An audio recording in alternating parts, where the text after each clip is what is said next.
اسهل واسرع واهش واحلى فطيرة في الدنيا. بصوا بقى الجمال بتاعها والطراوة بتاعتها والتوريق بتاعها، مش هتصدقوا عملناها من ايه. تحفة. معايا لفة جلاش مقطعة ومبهدلة وبقالها سنين في الفريزر. كلنا عندنا لفة الجلاش دي وبنبقى مش عارفين نعمل بيها ايه. هنجيب لفة الجلاش دي ونطلعها تفك. لفة الجلاش دي كانت عندي والله من رمضان وفي الفريزر. طلعتها تفك وقطعتها كده، ما بقتش عارفة اعمل بيها ايه.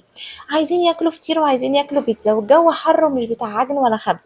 قطعناها وجبنا بقى تشريبة تحفة. جبنة بيضة وعليها رشة ملح وفلفل ومعلقة سكر، وهنقلبهم مع بعض كده كويس جدا. بعد ما قطعنا الجلاش هحط عليهم كوبايتين من اللبن، وتلات اربع معالق كده من السمنه السايحه، ومعلقه من بيكنج باودر، وهنقلبهم مع بعض كويس جدا. دي التشريبه اللي هتنفع معايا لفطيره واحده.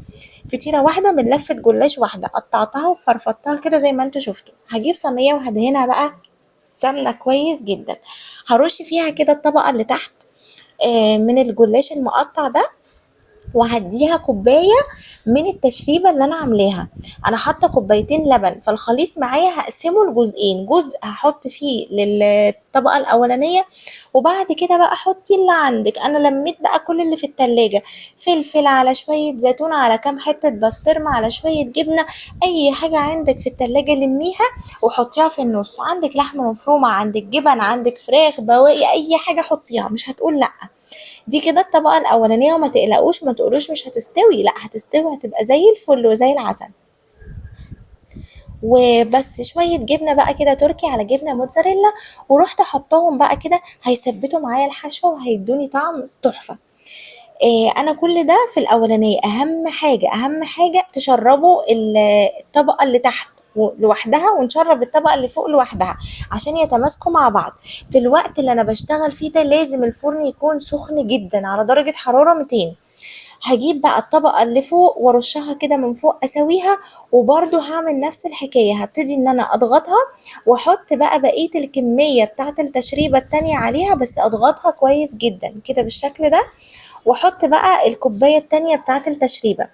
الفرن سخن وشغال على درجة حرارة 200. هدخل الصينية فيها، هتاخد لها بتاع من 20 ل 30 دقيقة حسب الفرن. في نص التسوية هطلعها ارش عليها شوية جبنة كده. كان نص التسوية طلعتها، هحط عليها كده كام شريحة فلفل عشان يبقى وش بيتزا بقى ويبقى الشغل عالي. وهحط عليها رشة جبنة كده موتزاريلا علشان لزوم المطة بقى والشياكة، عشان تبقى فطيرة فطيرة أصلي. وهدخلها تاني بقى تكمل تسويتها. بصوا الجمال بقى، ولا ريحتها مش قادرة أقول لكم كانت عاملة ازاي. هسلك بقى الجوانب بتاعتها وابتدي اقطعها كده مثلثات. هتبقى بالشكل ده. وبجد بجد لو عملتوها الولاد كل يوم هيقول لكم عايزين فطير. اضحكوا عليهم واعملوا لهم الفطيره بس من غير ما تتعبوا نفسكم، ولا عجن ولا خبز ولا وجع دماغ. يا رب الفيديو يكون عجبكم. مستنيه رايكم، مستنيه تقولوا لي جربتوها ولا لا. اهم حاجه ما تنسوش تسخنوا الفرن وان درجه الحراره تكون 200، وتدهنوا الصينيه سمنه كويس جدا. والف هنا عليكم، احلى فطيره هتاكلوها من غير عجن ولا خبز.